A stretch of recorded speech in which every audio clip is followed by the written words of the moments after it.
Bringer of Rain Boxing Talk coming at you with another video. So, I just want to touch on something really quickly here. A growing sense among Errol Spence fans that I see on comments of my videos talking about an early destruction of Manny Pacquiao. Now, there seems to be a lot of Errol Spence fans that believe Manny Pacquiao will be dominated and knocked out early, and I just think that's the furthest from the truth. There's absolutely no chance that's going to happen. And the main reason why they believe that, they like to cite the Juan Manuel Marquez knockout. And their logic is, oh, Errol Spence is much bigger and physically stronger than Marquez, so of course Manny Pacquiao can get knocked out early. Folks, that's got to be one of the laziest takes I've ever seen in my entire life. Now, not only are the two styles of the fighters completely different, being Marquez and Spence, but it took Juan Manuel Marquez, who people consider to be, and I would agree with, a Hall of Fame fighter, one of the all-time great counterpunchers in the history of boxing. It took that man 4 fights to be able to set up a perfect punch to lure Manny Pacquiao into the trap that he set and put him away for good. Now, and even on top of that, there is some ambiguity surrounding the magical power increase in Juan Manuel Marquez's punches that we didn't see prior in his career, but I'll just leave it at that. I'm not going to go further into that subject. I think we all know what I'm talking about here.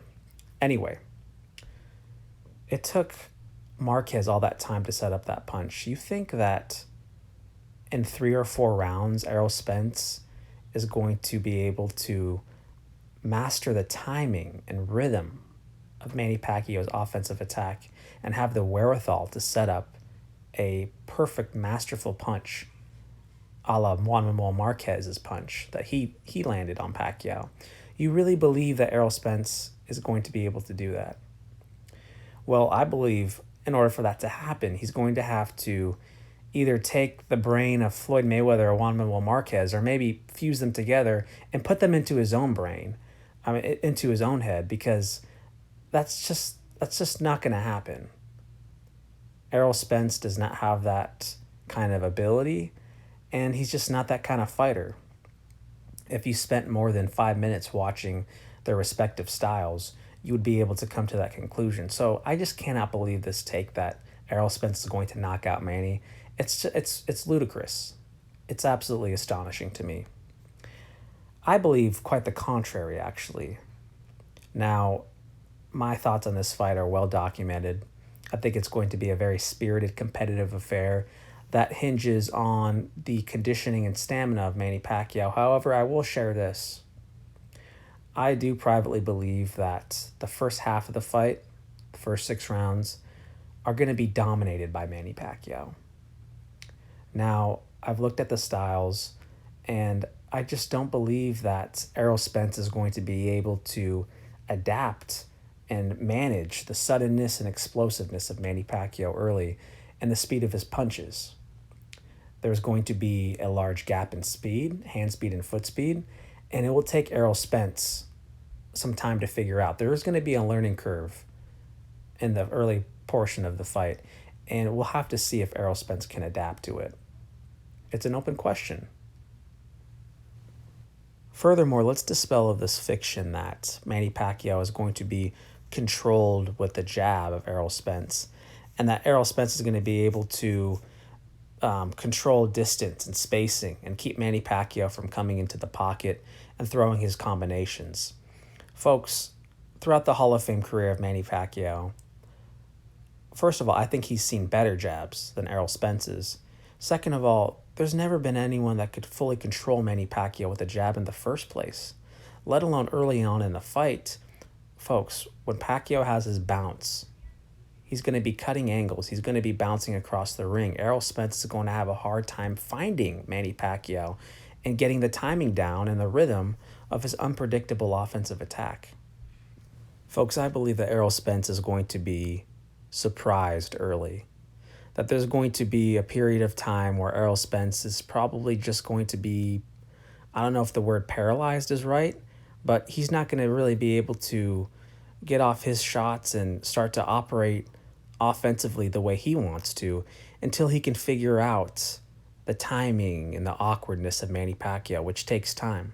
There's not really any way to prepare for a fighter like him, as his style is so uniquely his that the best Errol Spence can hope for is to just get in there, and he's going to have to learn on the job.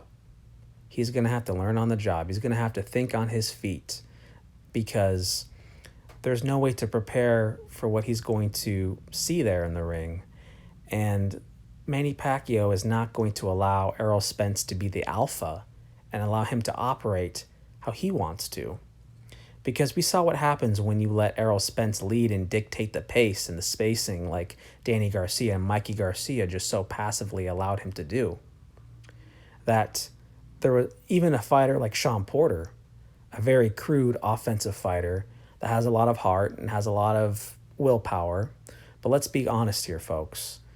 The overall skill level of Sean Porter is not really close to Manny Pacquiao. Just overall boxing ability. And you saw what happened when a fighter, even like Sean Porter, who's a good fighter, but not Manny Pacquiao level, a fighter like Sean Porter who did not passively give up the alpha status in the ring.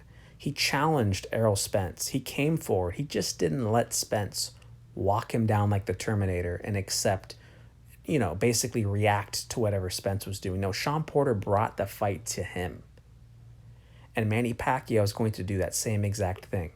There's not going to be this shying away from Manny. He's going to step in there. He's going to try to be the alpha in the ring. He's going to be cutting angles. He's going to be sudden, like we all know he is.